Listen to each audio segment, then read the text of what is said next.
All right, here we are. Look, it's another Monday. It's happening. Like one day rolls right into another. All right, as we get started here, I'm going to do what we always do and give a special thank you to our top sponsors. FPEA, their convention is coming up. Actually, I think tomorrow is FPEA Day at the Capitol. I'm definitely looking forward to going over there and spending some time with our folks over there. And we want to tell them a special thank you for being one of our top sponsors. Also, we want to take your attention over to our recognition wall. If you haven't been there in a bit, we've added some new faces. These are some local businesses. I say local, they're Florida based businesses. They might be local, more local to you than they are to some of us, but take a look there and look at people to do business with. They show us support every single month by joining at the vendor tier as a support, and we thank them so much for being a part of that. All of that goes to fund the work that we're doing, and we're very appreciative. Brenda, today we have a special guest with us. It's We time to do. reveal who that is. All He's right. a very familiar face at the Capitol. Yes.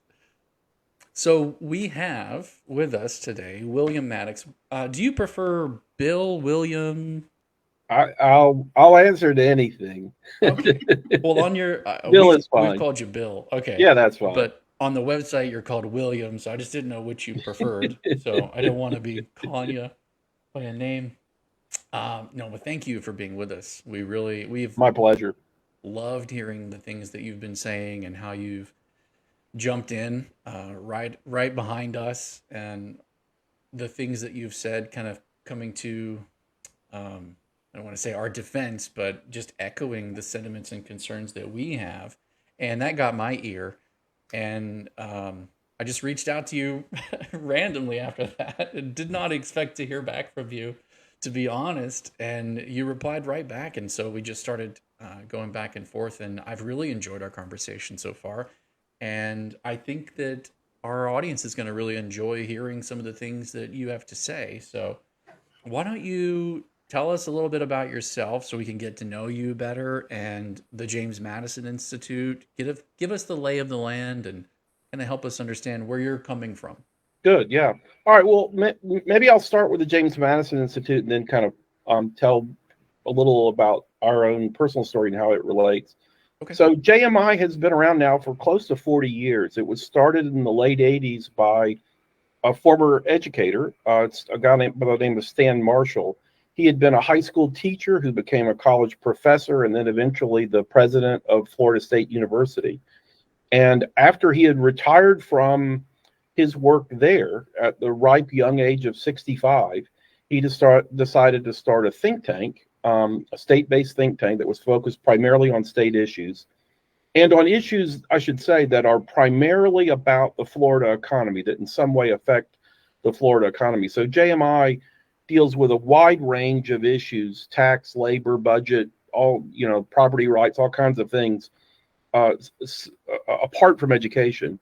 But I Okay. think perhaps because of Dr. Marshall's background and his love for education, he made education kind of a signature issue for us, and it has been that way all along. So he was very involved in the 90s, 1990s, in getting a lot of school choice initiatives off the ground, and we have continued to carry on that work ever since.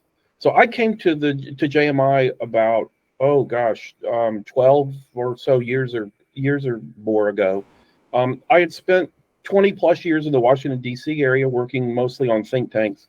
My background is in opinion journalism. I had a 20-year relationship with USA Today, writing columns for them, and also contribute periodically over the years to other publications as well. But basically, I kind of work in the realm of persuasion and seeking to advocate for ideas that I care about, that interest me, and that I want to see um,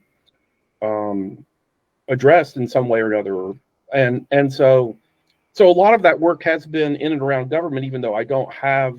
I mean, most of that work has been, stay away. Don't get in the way of people's freedom. Allow folks to live their lives and to raise their families the way they want. And so anyway, I came to JMI, like I said, 12, 14 years or so ago, and have been working exclusively in the education realm. That's been a long-standing interest of mine. Some of that comes from the fact that there are a bunch of educators in my family. My father was a university administrator, and parents, and I mean, my mother and other siblings, sisters and whatnot have taught in various schools.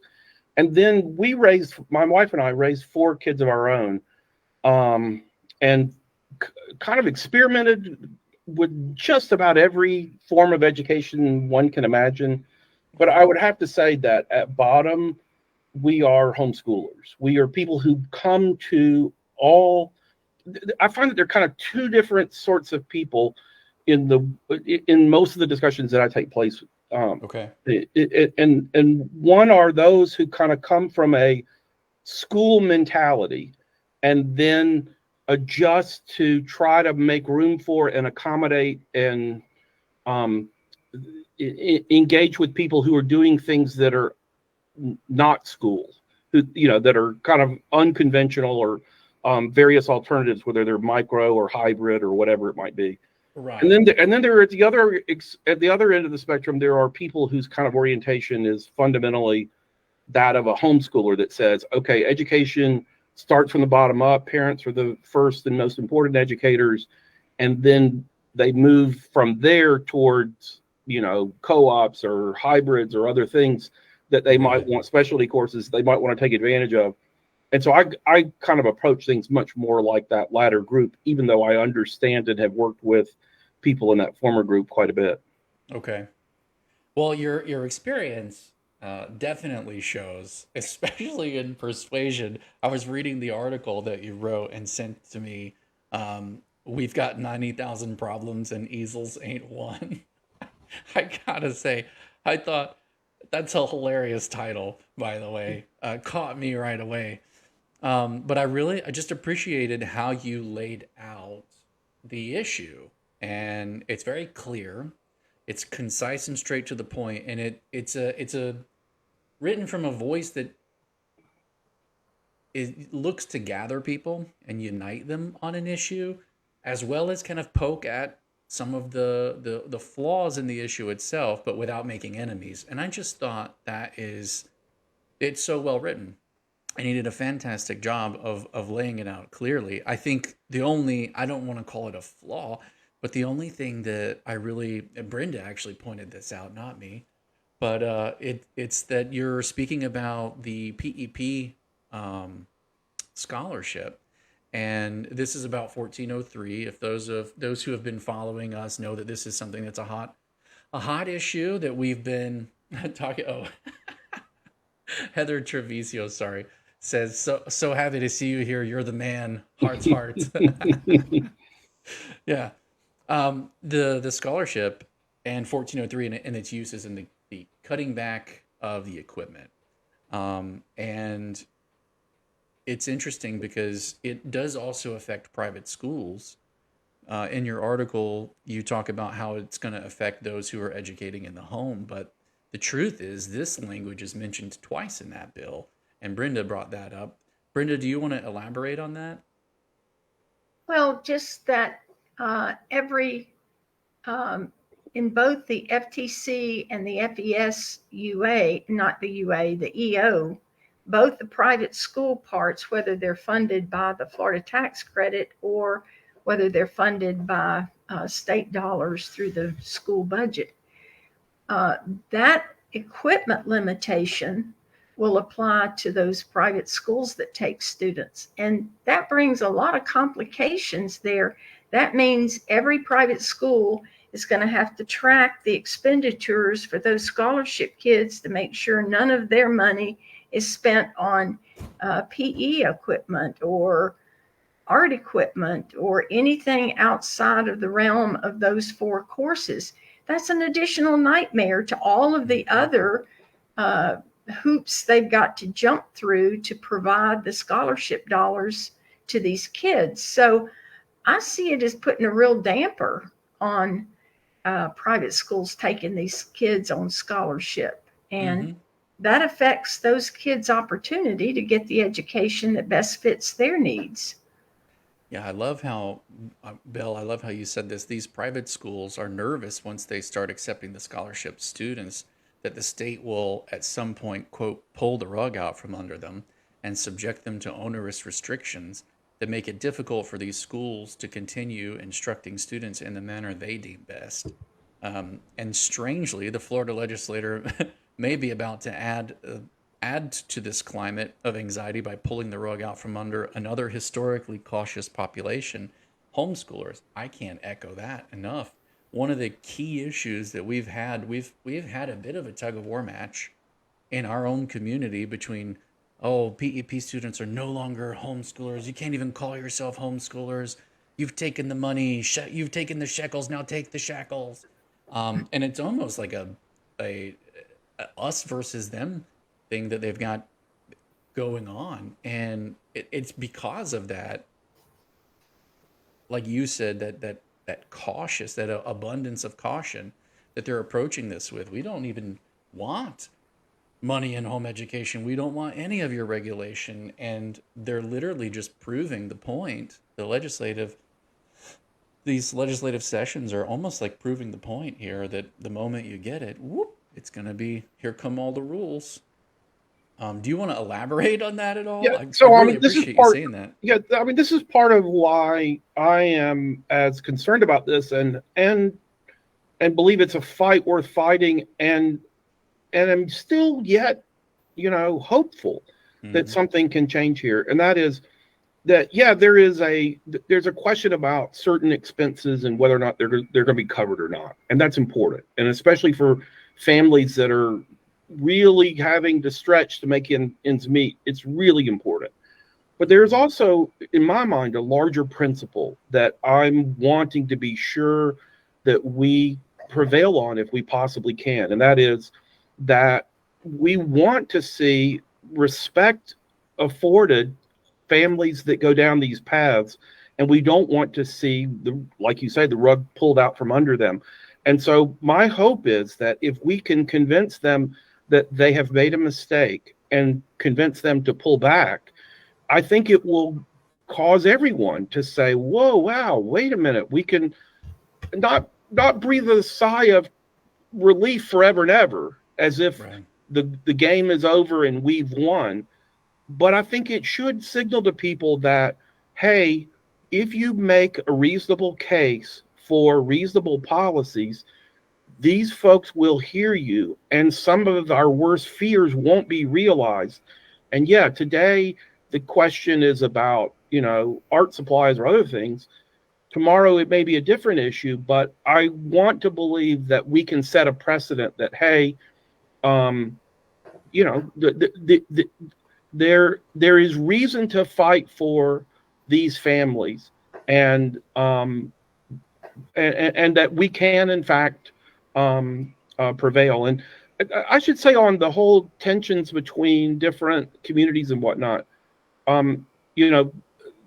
forgive me for making this analogy if it doesn't fit for some, but I'm a Christian and believe in both discipleship and evangelism. And I kind of look upon the education of my kids and as a kind of discipleship challenge, and one in which, if I can do that without having monies elsewhere, great. I'm glad that there are families that are able to make this work without having assistance from others. But I also care about other people's kids, and I want to see them educated in the best way possible. And if they cannot make it without having some sort of return on the taxes that they have been paying, okay, then I want to see them get that money back, and to say, all right, you've paid out all this money that is going to go for your child's education if they go to a public school. If you want to take that money and use it for a home-based education, more power to you. So I love off the grid homeschoolers who say, much like Sure. Hillsdale College, we're going to stay away from any entanglement with government. But I love PEP families too, and I want to help them every bit as much. It's certainly that's been our heart here as well. And a lot of people question us. They're like, well, you don't represent home education anymore. You just represent PEP.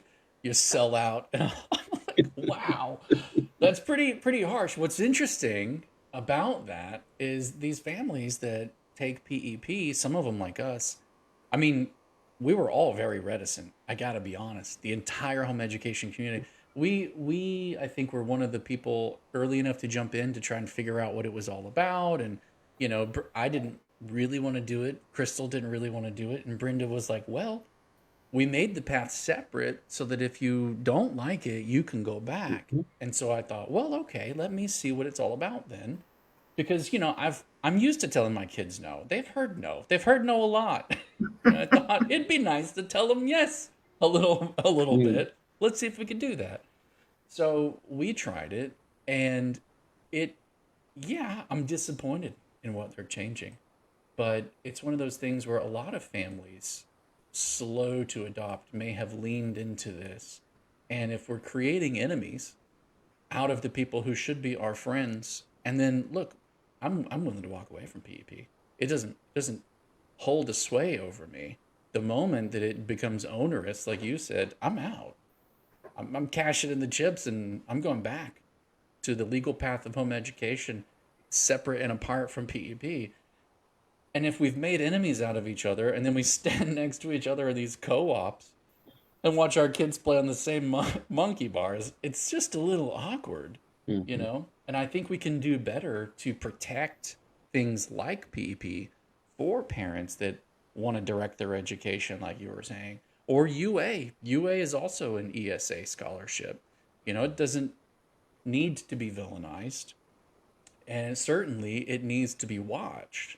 And the legislation needs to be watched. And someone needs to be here doing that constantly, because there's literally constantly someone trying to tweak it or change it or modify it, or this word, or, oh, I had this great idea. I'm like, yeah, but then that does this. And it's interesting to me because the legislators that we stand before, I think the Senate was a little bit different, but in the House of Representatives, when we stood up there, most of them, I don't think, really even had a connection to home education or understood what it looks like in its function and form. Just that, oh, schooling at home? Oh, that's like public school at home, it must be. Why can't y'all just go to why can't you just go to the school for your PE classes if it's such a big deal to you? And it's, I'm scratching my head like, you really don't understand the nature of the beast here. And then we get to the Senate and they debated a little bit more. That was refreshing to see that.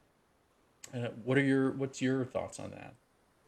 Yeah, no, I think that the House folks were a little bit caught off guard because they did not expect. I mean, they've been lionized for good reason for years because Florida has been way out in front of other states in charting a path toward universal school choice, and so they're not accustomed to having people come in and complain unless they're the teachers unions or something.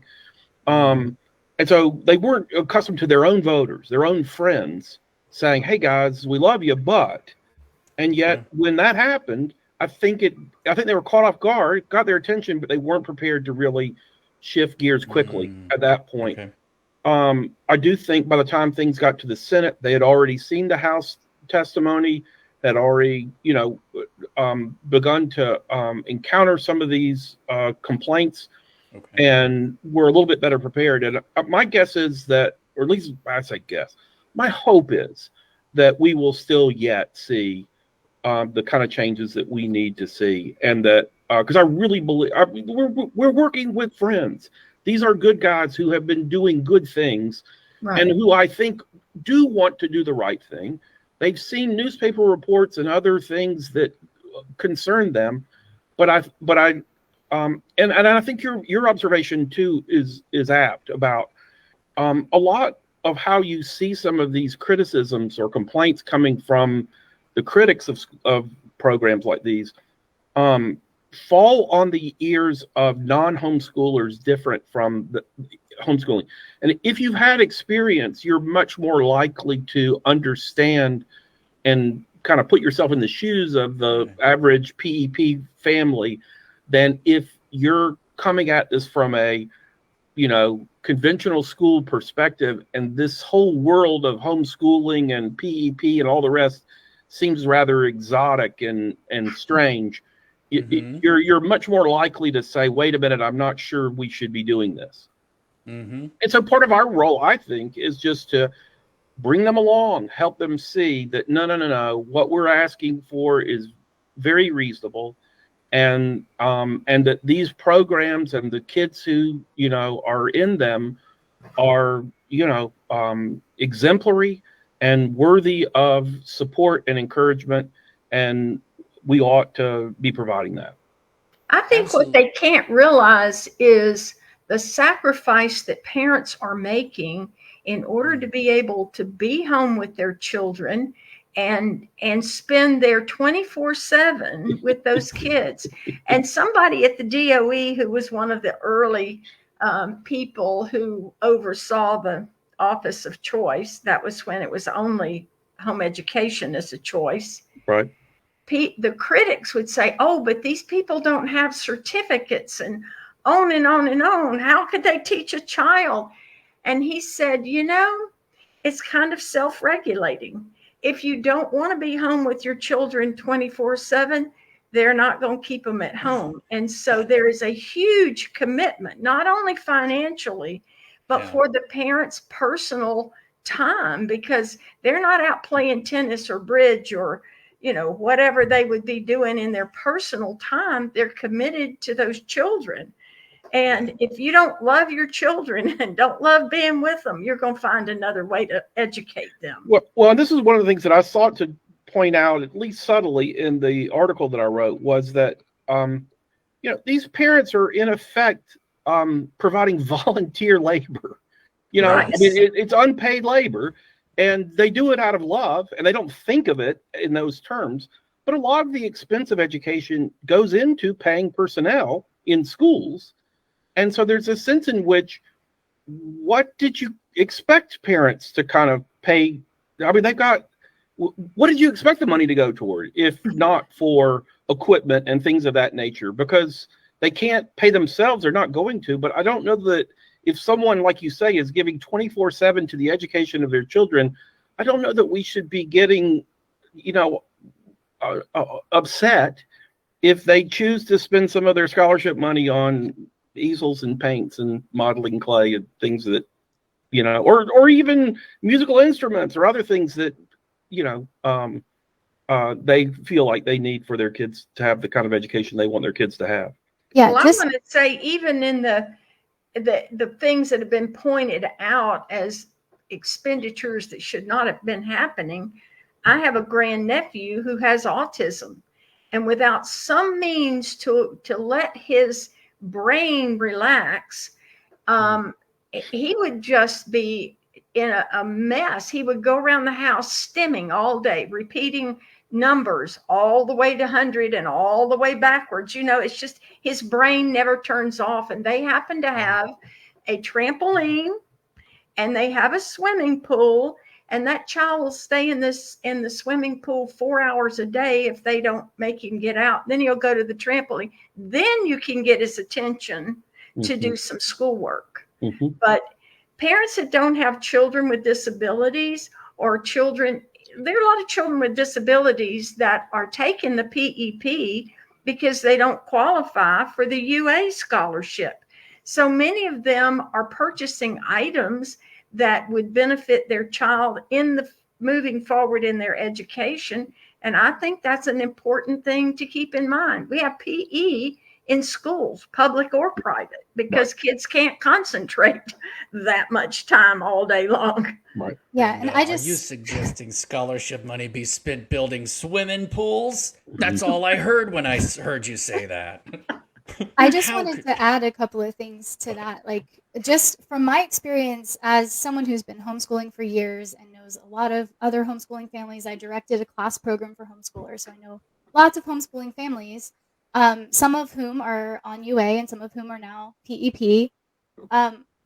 Like Brenda said, it is somewhat self-selecting. The parents who are choosing to spend this time not only chose that volunteer labor because they wanted to be with their kids, but also most of them have some level of love for education, because the ones who don't burn out very quickly. Yes. So you've already got a self-selected group of people who are very motivated to provide a quality education for their children because that's why they chose this. And so if I'm choosing to purchase something that seems odd for my child, it's most likely because I have a plan for how that is going to work into their education and meet their specific needs. Because again, this is kind of a self-selected group we chose this.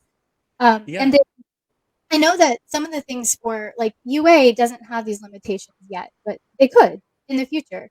But even children who aren't on UA, like we have a son who is very kinesthetic and constantly in motion. So, you know, I've been looking in the scholar shop for some purchases for him for things to just allow him to move and fidget. Like there's fidget seats, there's different things that actually would help with his focus that I'm now hoping, you know, if this bill passes, I'm going to have to go buy those before they get removed from the shop. So it's just the flexibility to really purchase what our kids need to have their optimal education at home is what is at risk right now. And to piggyback on that, the educational choices that you were talking about earlier, and there are parents who they love educating, right? That's a part of it. There are educators in the public school system who love educating that are being drawn to home education simply because the scholarship makes that possible. Yes. And there's room in expanding the footprint of home education ideals and freedoms and voices that is being opened up. And it's sad, not from the legislative perspective. This is more from the infighting perspective, but it's sad to see that kind of we're strangling out those people who are, you know, coming in going, man, I really wanted to do this, but I didn't know how to make it work. And they're daring to take that chance and jump into the home education arena through the scholarship to try to see if they could make that possible. And because they were like, oh, I don't know how to do that outside of that. And it's just sad to see that being kind of fought over. And then at the same time, the risk kind of being slapped back on the scholarship itself. It's kind of an affront from two sides. So I think you have a different perspective, Bill, when because you approach things, I think, from a national level. At least the James Madison Institute kind of approaches things from a more of a 30,000 foot view. What are some of the things, not just in Florida, but what are some of the things on a national level that you kind of see moving, and how does Florida kind of play into that? No, you're right. We are a state-based think tank. You know, headquarters are here in Tallahassee. Where our primary focus is on Florida. But because Florida has been so far out in front of other states, we get calls all the time and speaking requests and, you know, all kinds of inquiries from people around the country who want to learn from what has happened in Florida. And so part of the reason why I am so determined to try to help our policymakers get this right is because I know that whatever happens in Florida is going to be followed by others, and they're going to take their cues from us.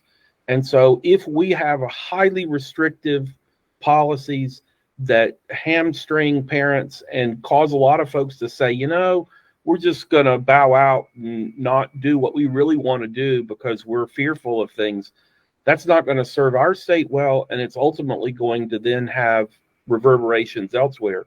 On the other hand, if we can get things right here, and I think, you know, up to this point, we've done a lot of things right, not perfectly, but a lot of things right, then other states will be able to, you know, kind of build on our successes. And we're seeing that happen. A lot of states are going down some of these paths that Florida has been leading on. And I want to see that continue because I think that these ways of educating kids are best. I think parents know best how, they know their kids and they love their kids more than anyone. And so I trust them more than anyone to make decisions about how best their kids can be educated. And I want them to have the freedom and power to do just that. Well, one of the things that was used in the early days of these scholarships was we need to build critical mass. And if you get a lot of people on the same page, then you have the opportunity to change the culture. And so we're trying to overcome a culture and a mindset of kids have to sit in a classroom with the teacher in the front of the classroom, and that's education. It's not. That's school. And what we do at home is education. And so bringing in all of these different viewpoints. I mean, I would love to have seen this bill define micro schools this session, because that works for some kids. It doesn't necessarily work for all kids. But the more choices we have, the less pressure any of us are going to get for doing something outside of the public school norm. And I'm not saying public schools don't work for some kids, but it doesn't work for all kids. And I think we need to focus on the child more than we focus on the system. I can't agree more. And I think that what you're pointing out is in the multiplicity of options that are normalized, those are all SAT words I learned from Crystal.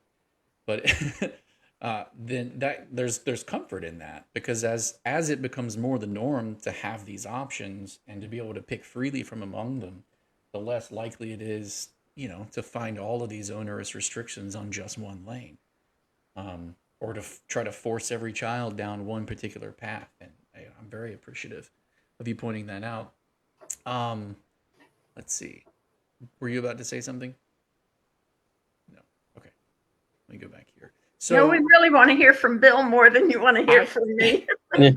Well, we had talked before the call on the kind of the importance of building relationships and jointed efforts or coalitions, whatever you call them, to support each other, and exactly what we're talking about. And I want to thank you for being on our podcast today. I know that when I reached out to you, I honestly didn't expect you to just reply to little old me. But I really do appreciate you being here. And I wanted to talk a little bit about, the importance of representing these matters with our legislators and how you see support or jointed efforts impacting that. Yeah, you're absolutely right. We are very much a kind of all of the above school choice sort of organization, and want to support whatever it is that parents believe their kids would most benefit from. Yes, I have a background in a particular appreciation for homeschooling, but Brenda's right.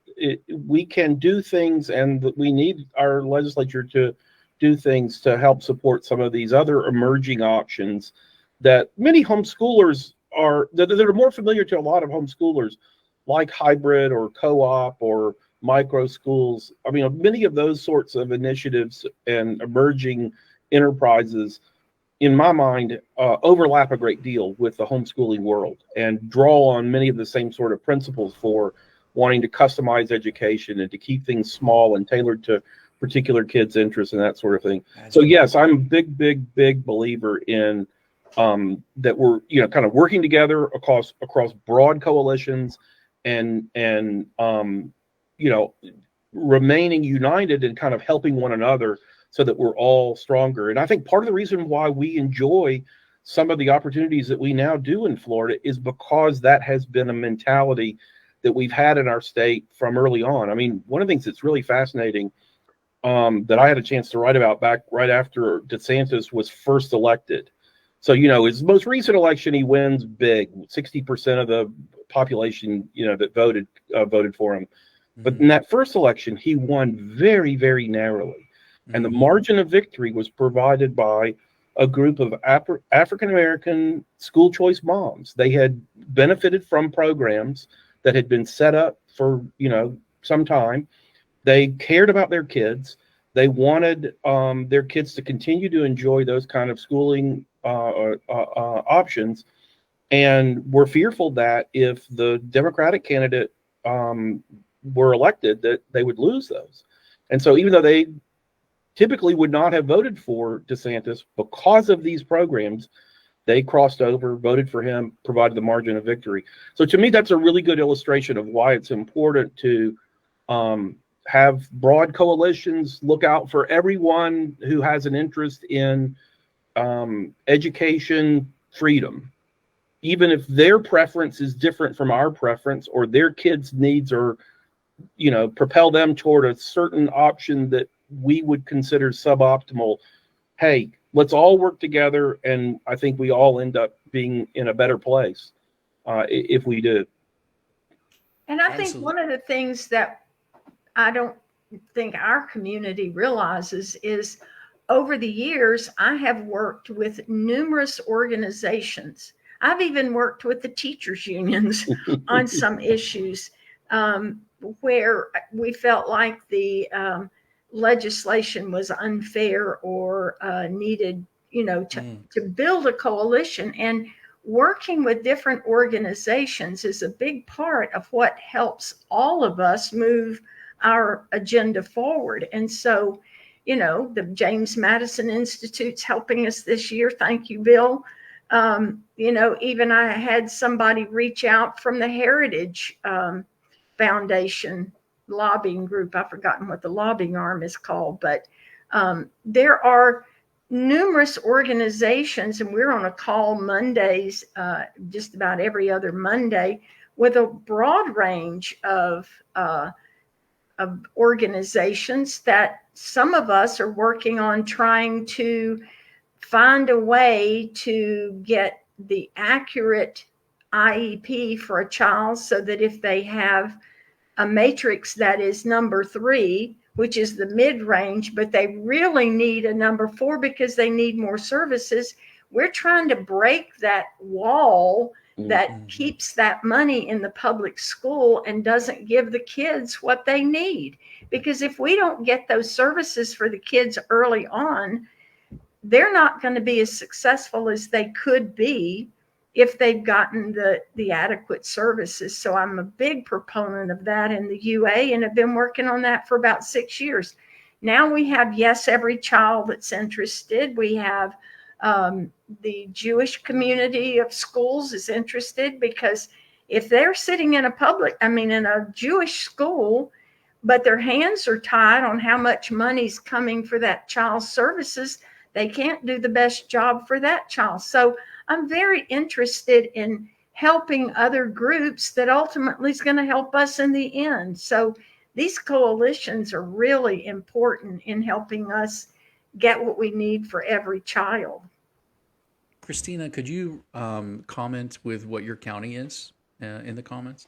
Christina asks the question, our county won't give homeschoolers an IEP. What can we do? What can be done? Well, we're working on that. Last year, it took me 2 years to get an agreement on a little sentence that went in HB1 that said that the schools could use private professionals that were working with the students in place of the school professionals that didn't know the child. So when they do an IEP, they have people that actually have knowledge of that child and what the needs of that child are. So they would use a private professional or an ABA therapist in lieu of the school psychologist or the teacher that's in the classroom. So they can do it now by law, but there's been a breakdown with the Department of Education, because they were supposed to be sending out a technical assistance papers to the school districts that would explain how that was supposed to work and that it was in statute and they could legally do it. That hasn't happened. They've had turnovers, I understand, 3 different times in what they call the B's office, the Bureau of Exceptional Education Services, I think is what that stands for. So there's been some hindrances to us getting that implemented at the school district. And if somebody wants to push the issue, we'll try to help them with the school district and see if we can educate those school district people to know that, yes, they can do it, because they've been told no, no, no for so many years to not push a higher IEP. But other problem is those schools, those districts are not doing what they can to pull down more federal dollars to help the kids. So it's kind of a mess, and we're trying to get through the bureaucracy to be able to help these kids. And, you know, if we all get on the bandwagon, we all work together, we can get the services that these kids with disabilities need. Certainly. Christina says, we have homeschoolers in our group that need an IEP renewal or an IEP, and the county director won't issue or reissue the IEP. We have 3 families who need an IEP. Christina, if I can have you email us directly, what we'll do is we'll connect you with one of our board of directors who's fairly experienced in this, but she is experienced in this, and she may be able to help walk you through some of those things. I don't want to give her name out on the stream because I know she'll probably be inundated with calls. But yeah, if you'll email us directly or go through the website and fill out the contact form, however you prefer it, feel free to reach out to us directly, and we'll try to connect you with someone on our board who can help. Okay. And Bill, if you want to join us on that effort, we'd love to have your help. I'd be delighted to do anything I can to help you guys out. We appreciate it. Miranda Padilla was there, I think at the House Committee when you were there speaking as well. She says, I've really enjoyed listening to you all over the past months. It is apparent that your goal is the best option for each child and family. As a parent at a hybrid school, I truly appreciate Bill Mattox's insights into at the committee meetings and beyond. I'm still chasing down rabbit holes today at the Capitol and making phone calls, praying for the changes that we all want. So, I think, Bill, you have the ability to pull this together, but I think we need a task force before next session to look at all of the different options that are out there. The one thing that we have to do is to make sure they all are meeting compulsory attendance, because that's really all Florida is required to do, is to make sure that kids attend school regularly between the ages of 6 and 16. And where they attend should be up to the parents. So there needs to be some regulation, as little as possible, but to make sure those kids are in a secure location. And I was working on that this year because we have an overlap between the home education instructional programs and microschools. And I think the big difference there is who controls the education of the child. Right. And I mean, it's pretty simple when you boil it down. And to Miranda's point, it makes no sense at all that a child can enroll in the Florida Virtual School. And I lobbied to create the Florida Virtual School back in the late 90s. But they're at home all day. They're not attending direct and regular with their parent, and yet they can do it. And then these schools like Miranda's been lobbying for, and her group, they're not allowed to have a day off from school and the parents help. And there's no consistency. And I think that's what really bothers me about some of these. Look at this one little section and then we ignore the rest. We need to have a concerted effort to have things in such a way that there are many options for parents. They just have to meet the regular attendance. Brenda, you got Miranda excited. She's like, yes, I will join the task force. She goes, thank you, someone who understands me. And she's adding a lot of exclamation points.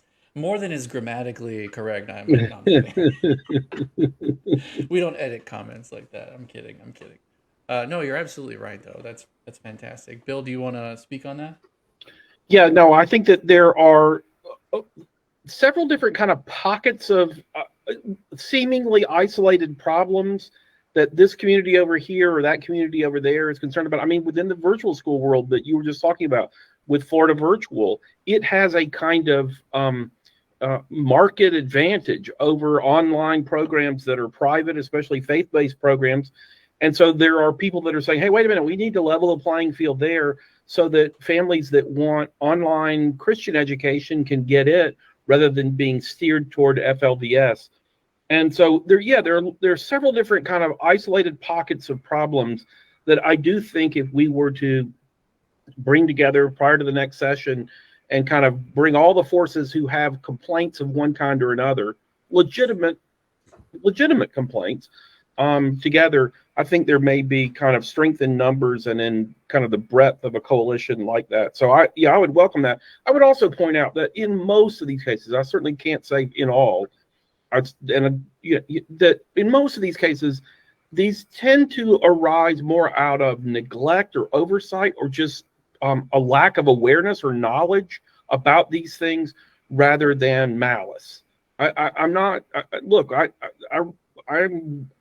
well familiar with the notion that we live in a fallen world, and that people will sometimes do nefarious things they ought not. But in a lot of the cases that we're encountering, I think this is just the world that we're in is in a certain sense way out ahead of the world of the schooled community.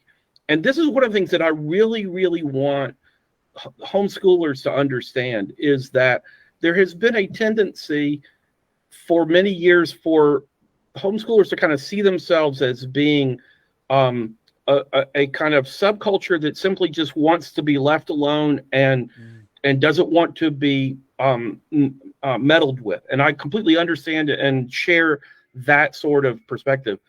But I think the homeschooling world needs to increasingly see itself as innovators who have ideas and experiences and skills and expertise that the rest of the world needs, because we are seeing the world of K-12 education move more and more in a homeschooling direction.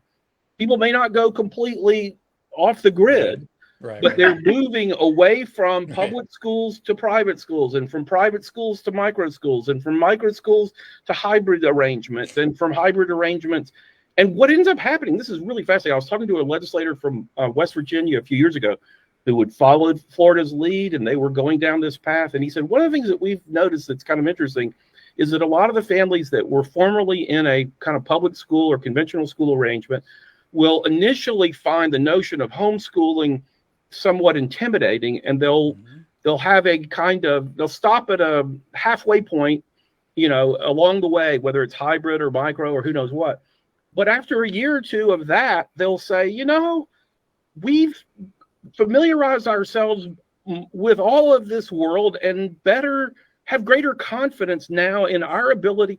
And over time, what ends up happening is people move more and more toward parent-directed freedom than toward, state-directed instruction in a, conventional way. And I find that really exciting. And again, it says to me, the homeschooling world should see itself as in the vanguard of a new, exciting education reform movement, not as people who the rest of the world has left behind, but increasingly people that the rest of the world wants to learn from. Absolutely. I think, Brenda, was it you or Dina or both of you at different times who said that it takes about 3 or 4 years to homeschool? I was going to say that. It takes about 3 years before people are really homeschooling and have the confidence to just break away, and do it their own way. We saw this in our own family and know this well and have seen it in many others over time. Mm-hmm. I think, and that's fine. I think that I've advised friends of mine who were burned out on home education years ago.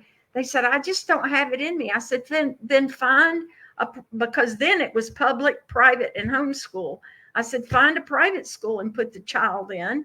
And, maybe you come back to it, or maybe they thrive in that environment. It's not a locked in situation anymore in Florida. And that's why I think that we need year to year these options that parents can choose that best fits their family.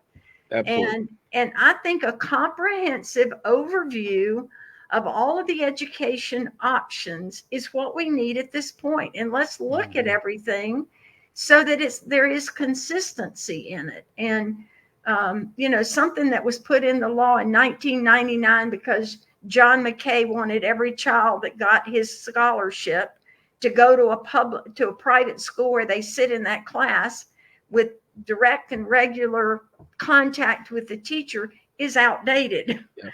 And we need to look at that to Yes. make sure that we're giving the same privileges to all of the options out there. Dina says, yes, Mr. Maddox, preach. This PEP program is a legitimization of the products that we produce, our good citizens, and the statistics that show how amazing parent-led education is and all the work that our community of home educators has done for 3 decades in Florida. And then Kay says, amen. Katie Lane says that I agree. We're on our 10th year now, and it took us a while to find our footing. But, well, I don't want to cut it short because I would love to go, okay, great. So now where do we go putting all of that together and building those relationships? And what do we start first? And how best can our community come in and support these things? And if we were to do a quick reel off, how would you say how best could our community come behind us and support? Let me ask that one first. I guess I would say that the urgent matter of the day is to try to get this legislation fixed, and I think there's still hope. And so, contacting senators in particular initially, but eventually the House is going to have to take another crack at this, I think is worthwhile. And just to say, hey, we don't want new restrictions put on homeschoolers and on PEP families. I think that's an important point. And the more that they hear from folks, the more that it will not only affect this particular fight, but the more it'll affect future fights. I can remember days back when I was in DC when the homeschooling community would get animated about something, and there would be this torrent of phone calls and letters that came in, and legislators learned very quickly that they needed to be very careful about treading on homeschoolers' toes. Exactly. And so reminding them, not in a belligerent, not in a confrontational way, but reminding them that we're out here, that we care, that we want to see these problems addressed, and that we're eager and willing to work with them to do so, I think is a good thing, not just for this fight, but for any future fights, or in many ways heading off or preventing future problems because they remember, the homeschooling community is very active and we don't want to cross them.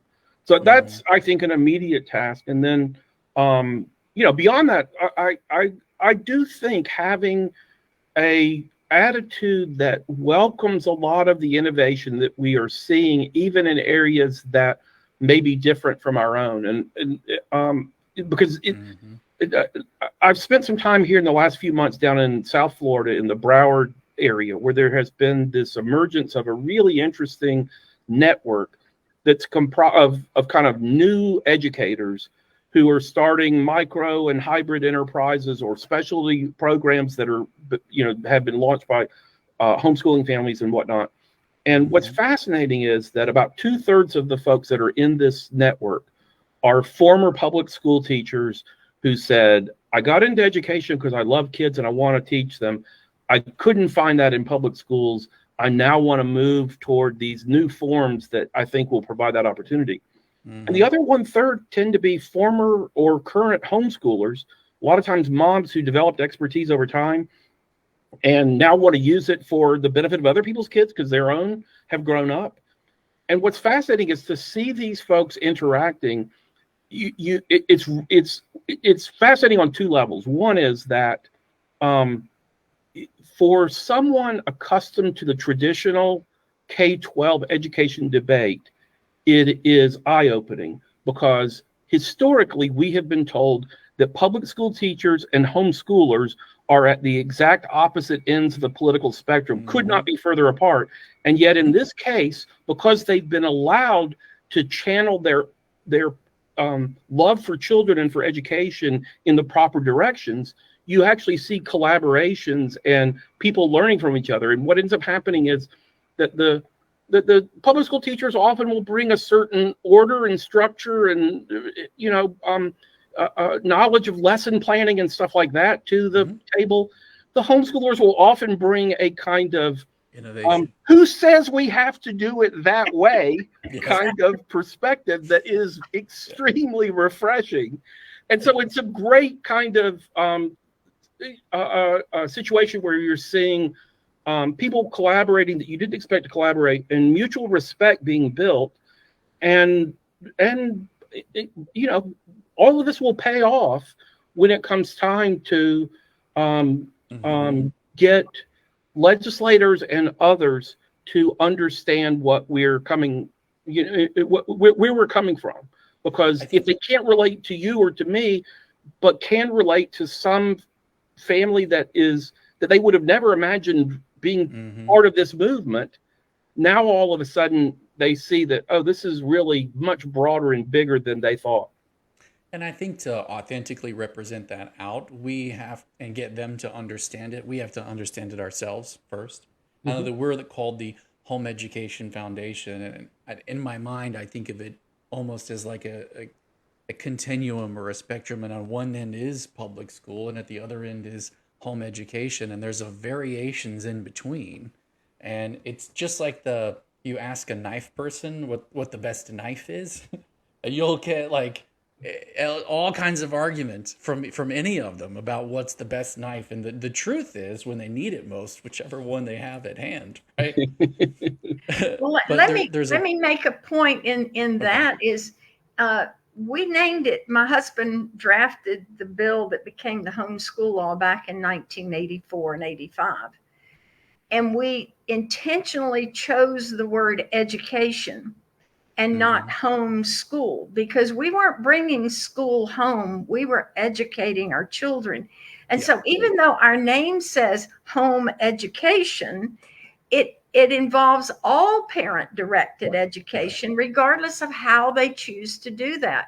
And to your point, Bill, it's too late for this legislative session. But one of the things back in those early days that we did that was so effective is we got parents out there working in political campaigns. We didn't tell them who to go work for. We just told them, get involved in a political campaign.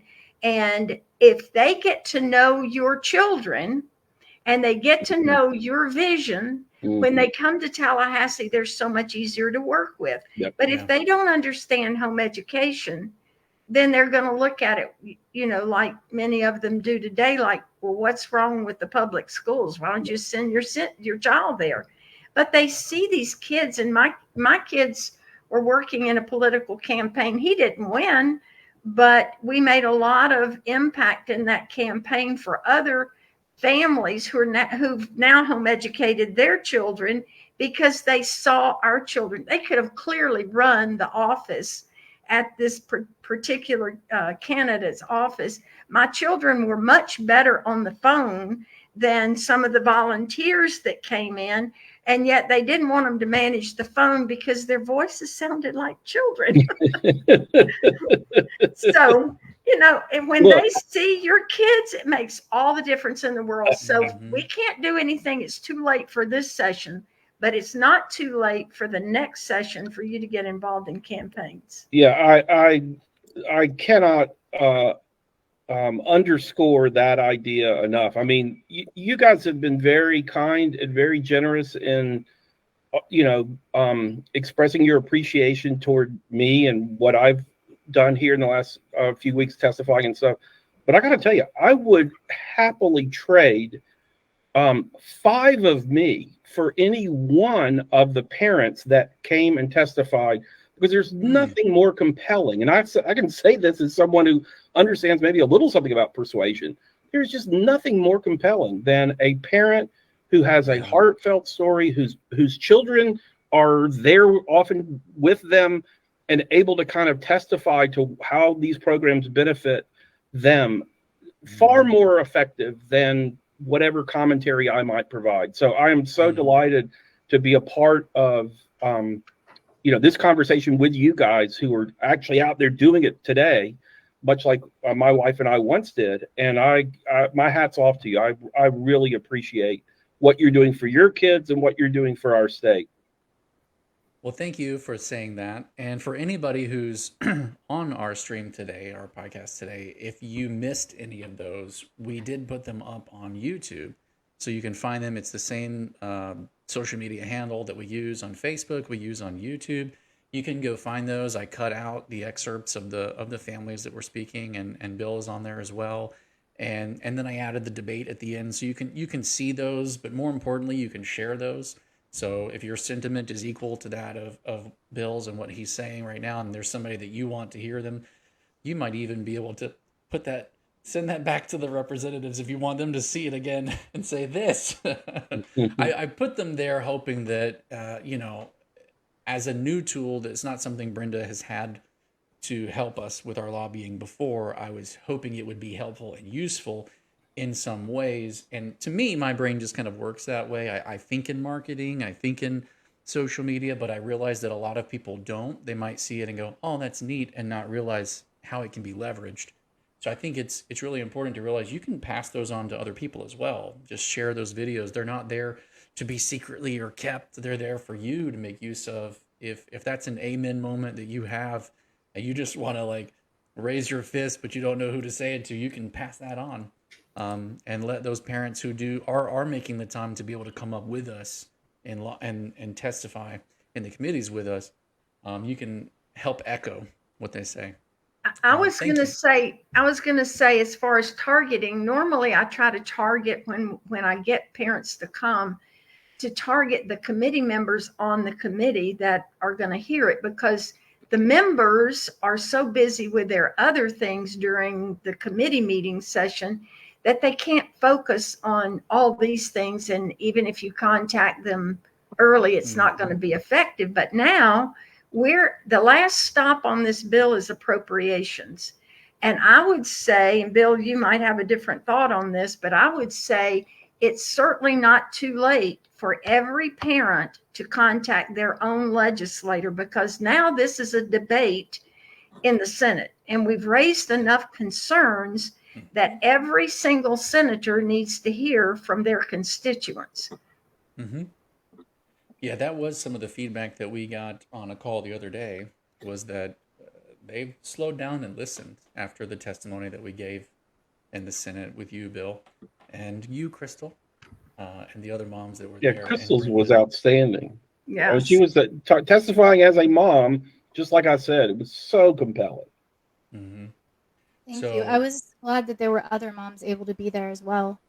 I think the more of us who are able to do that and actually come and share our personal stories, like you said, that's so important for them to hear. and for them to see the faces of the children. I always recommend they bring their children if possible, because when they look in the eyes of those children, they're going, oh, it's for him. It's not this political thing, and it's not, necessarily policy apart from who it's affecting. But when they see the faces, it makes a tremendous difference in how they view these things. Amen. One of the things to add to that is we also installed a forum, a live forum that we monitor and moderate, and there are places on there for parents to go and put their testimonies. So if you're not able to make it to the Capitol, I know that sometimes we at least this session, I don't know about previous ones because it's my first time around, but a lot of it was last minute, and it was like, oh, here it goes. It's on Tuesday. Well, that literally is tomorrow. So we're scrambling to get people, and it's hard to make that trip. I think Andrea made it up from, she drove from Jacksonville. Is that where she drove from? I don't remember where, but I think her trip was it was like a 6 hours. 6 hours round trip. Yeah. And that, God bless her for being able to do that. Not every parent can do that and do that on short notice. And so the forum is there for you to kind of put your voices there and let them be heard. We can use those. We can take those testimonies and print them out and read them or share them. At the very least, we can copy paste them when we're sending emails in to share them with legislators. as we know, all of that stuff helps us. All of that helps us. So if you can, participate in the forums. We thank you for being with us today on the live stream. It is 1 o'clock. I do want to be respectful of everyone's time. And Bill, thank you so much. Hey, thank you. My for pleasure. being with us today. We're definitely extending an invitation for you to come back, especially if there's anything that's important to you that you want some time here. You've been gracious enough to be with us. We want to extend the invitation to you to come back if you so see it fit, and then you need some of this space to talk about something important to you. We would welcome you for that. Very good. Yeah. Melissa Stanchek says, when is the next session? Do you know? The appropriations, I haven't checked. I don't think when we checked this morning it was listed. I don't know if in the meantime it has. There was shown no up. meeting scheduled. I checked this morning. Yeah. Thank you. Is she asking for the next legislative session? It will most likely be March and April next year. That's right. March and April next year. So they're not going to do it January to March? They only do January, February in an election year. Yes. Oh, I'm learning every step of the way. Yikes. Batten down the hatches and stay tuned. So my idiot is showing. We should call it here. Hey, there's a lot to learn. I'm still learning, Jason. So That's right. So don't feel like you no, thank you. are behind the eight ball. We're here to help. Thank you for all the guidance. And Bill, thank you so much. Hey, my pleasure. I've appreciated it. Everyone right now echoing through is thanking you. We all learn together. There's so much going on. I do want to say another special thank you to our top sponsors before we call it a day. FPEA, we are so looking forward to seeing you guys tomorrow. I know some of them are not on the stream right now because they're actually driving up. So that's okay. We're looking forward to catching up with you once you get here. And is there anything else? Any last words before we call today to a close? Crystal, we'll start with you. Anything you want to add? Put you on the spot. Just keep an eye on our Facebook page and the forum as usual. I just double checked and there is not a date yet for the appropriations, but if they post a date, we will communicate that out to everybody so you can be aware. But yeah, just keep an eye on social and the forum. Very good. And I did post a link, Bill, to your article in the chat, so it'll be there permafroze and time stamped. Bill, is there anything you'd like to say before we call today? Just thanks again. I really appreciate the opportunity to interact with you guys. I think the world of the work that you're doing and the people you're representing, and glad to be a part of it. Well, we're glad to know you as well. Thank Brenda? Just please reach out to your senators and tell them how important it is to remove that equipment language from the bill before it gets passed. We'll send out some talking points through the forum, and you tweak them to your personal need. Keep it short, keep it bullets. They don't have a lot of time to read, but if you can just put your personal experience in there, it would be great. Absolutely.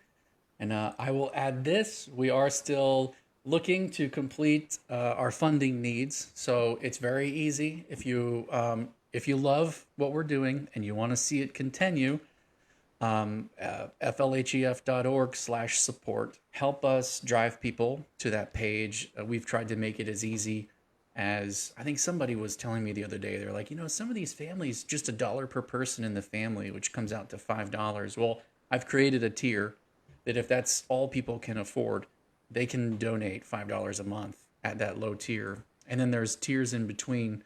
It does help.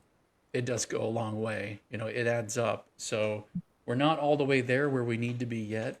And we would like to get there. But we are here doing the work regardless. So we're not going anywhere. We've moved up here and we're here now. And we want to thank Brenda for doing this for so long. Yes. Behind the scenes. There's so much I've learned about what she's been doing. I thought I knew and was impressed. And then I get up here and I start to see everything that she's been doing behind the scenes. And it's mind-blowing. Mm-hmm. It's mind-blowing. So thank you again, Brenda. Thank you, Bill, for being with us today. And Crystal, And without further ado, I guess we'll go ahead and call today to a close. Thank you all for being with us on this Monday, and we'll let you have your Monday back and do what you do.